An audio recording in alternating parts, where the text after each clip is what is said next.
नाज़रीन, उल्लू को तो आपने अपनी जिंदगी में कभी न कभी जरूर देखा होगा और आपने ये भी महसूस किया होगा कि ये जानवर हमेशा उदास ही रहता है और ये वीरान जगहों पर ही रहना क्यों पसंद करता है।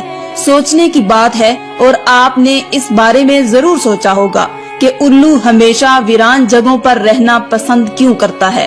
तो दोस्तों, हम आपको इसकी पूरी सच्चाई बताएंगे, इसकी हकीकत बताएंगे, आखिर इसकी वजह क्या है और इसके बारे में जानकर आप हैरान और परेशान रह जाएंगे। नाजरीन, एक मर्तबा एक शख्स हजरत इमाम जाफर सादिक की खिदमत में हाजिर हुआ और अर्ज करने लगा, ए इमाम जाफर सादिक, आप मुझे बताइए कि ये जो उल्लू परिंदा है वो हमेशा वीरान जगहों पर ही क्यों रहता है और ये हमेशा उदास उदास ही क्यों रहता है। जब हजरत इमाम जाफर सादिक ने ये सुना तो आप फरमाने लगे कि ऐ शख्स, इस परिंदे को जैसा तू आज देख रहा है ये परिंदा हमेशा ऐसा नहीं था। ये उल्लू पहले वीरान जगहों पर नहीं रहता था और ना ही ये उदास रहता था। इसके साथ एक वाकया पेश आया है, उसके बाद से ये परिंदा ऐसा हो गया है। ये सुनकर वो शख्स अर्ज करने लगा, या हजरत, कैसा वाकया, क्या हुआ था इस परिंदे के साथ? तो हजरत इमाम जाफर सादिक फरमाने लगे कि ऐ शख्स, ये परिंदा हजरत मोहम्मद सल्लल्लाहु अलैहि वालैहि वसल्लम की आल से मोहब्बत करने वाला परिंदा है। ये पहले वीरान जगहों पर नहीं रहता था, मगर जब से करबला का वाकया हुआ उसके बाद से ये परिंदा वीरान जगहों पर रहने लगा है। जब इस परिंदे को पता चला कि हजरत इमाम हुसैन अपने काफिले के साथ करबला के मैदान में रुके हुए हैं, तो ये परिंदा 9 मुहर्रम की रात करबला के मैदान में जा पहुंचा और जाकर हजरत इमाम हुसैन रजी अल्लाह ताला अन्हो से अर्ज करने लगा, या हुसैन, मेरे लिए क्या हुक्म है? तो उस पर इमाम हुसैन ने फरमाया, ए परिंदे, तुम यहाँ से चले जाओ, क्योंकि कल यहाँ पर हजूर सल्लल्लाहु अलैहि वसल्लम की आल के साथ जो होने वाला है वो तुमसे नहीं देखा जाएगा, तुम इसको बर्दाश्त नहीं कर सकोगे। ये सुनकर उल्लू बहुत परेशान हुआ और अर्ज करने लगा, या इमाम हुसैन, मैं नहीं जाऊंगा। जब वो परिंदा जिद करने लगा तो इमाम हुसैन ने उसको वहाँ रुकने की इजाजत दे दी। उसके बाद इस परिंदे ने करबला का पूरा वाकया अपनी आंखों से देखा। यजीद ने किस तरह इमाम हुसैन और उनके साथियों के साथ जो सलूक किया उसने अपनी आंखों के साथ देखा। हजरत इमाम हुसैन के सर मुबारक को कटा हुआ उस उल्लू ने अपनी आंखों से देखा। हजरत इमाम हुसैन की लाश को पामाल होते हुए उसने अपनी आंखों से देखा। ये जुल्म देखने के बाद उस परिंदे के दिल में इंसानों के लिए नफरत बैठ गई और इंसानों पर से उसका भरोसा उठ गया। तब से ये परिंदा इंसानों से दूर ऐसी जगहों पर रहने लगा जहाँ पर इंसानों की परछाई भी उस पर ना पड़ सके। जब हजरत इमाम हुसैन रजी अल्लाह ताला अन्हो को शहीद किया गया तो उल्लू ने कसम खा ली कि अब कभी वो आबादी में नहीं रहेगा, बल्कि तन्हा वीरान जगह पर रहेगा।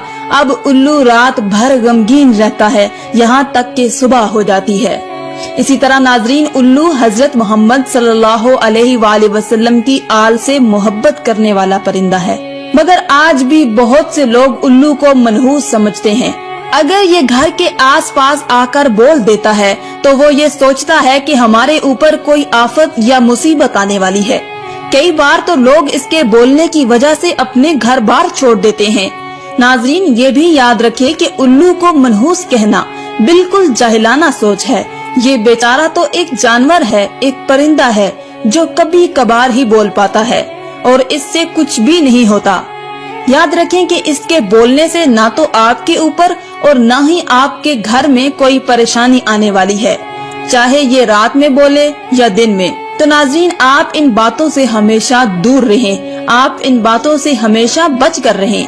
आइए हम आपको उल्लू के बारे में कुछ दिलचस्प हकाइक बताते हैं जिनको जानकर आप हैरान रह जाएंगे।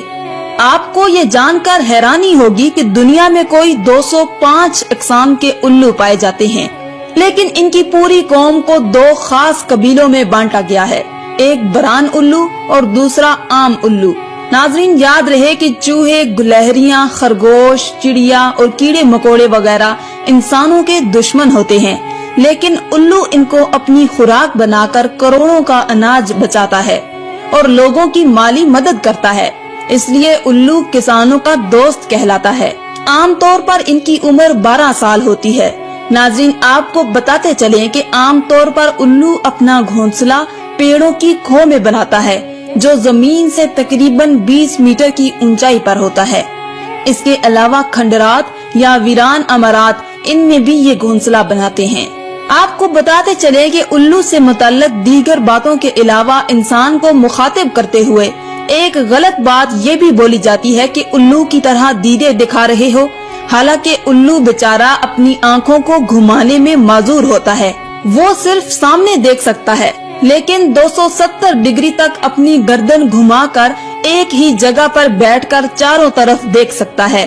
اس کے جسم کے پر دیگر پرندوں کی بنسبت بہت ہلکے اور ملائم ہوتے ہیں اور اس لیے جب یہ اڑتا ہے تو اس کے پروں کی بالکل آواز نہیں ہوتی، تو یہ بہت آسانی سے اپنے شکار پر جھپٹ سکتا ہے۔ ناظرین یاد رہے کہ مختلف ممالک میں الو سے متعلق مختلف دلچسپ عقیدے پائے جاتے ہیں، جیسے برطانیہ میں الو کے بولنے یا اس کی رونے کی آواز کو منحوس سمجھا جاتا ہے۔ جنوبی افریقہ میں الو کی آواز کو موت کی علامت سمجھا جاتا ہے۔ کینیڈا میں 3 رات لگاتار الو کے بولنے پر خاندان میں کسی کی موت کی خبر سمجھی جاتی ہے۔ امریکہ کے جنوبی اور مغربی دونوں حصوں میں الو کا دیکھا جانا منحوس سمجھا جاتا ہے۔ چین میں الو دکھائی دینے پر پڑوسی کی موت کی علامت سمجھی جاتی ہے۔ ایران میں الو کی اچھی آواز کو خوشی کی علامت مانتے ہیں اور رونے جیسی آواز کو بری علامت مانا جاتا ہے۔ ترکی میں بھی الو کی آواز کو منحوس ہی سمجھا جاتا ہے، لیکن سفید الو کو صحیح مانا جاتا ہے۔ ہندوستان میں گھروں پر الو کا بیٹھ کر بولنا اچھا شگن نہیں مانا جاتا، لیکن دیوالی میں گھروں پر خوشحالی لانے کے لیے جادو منتر کرنے سے صحت یابی کے لیے الو کی بلی یعنی قربانی چڑھائی جاتی ہے۔ ناظرین یہ تھی ہماری آج کی ویڈیو، اسے اپنے دوستوں کے ساتھ ضرور شیئر کیجیے گا۔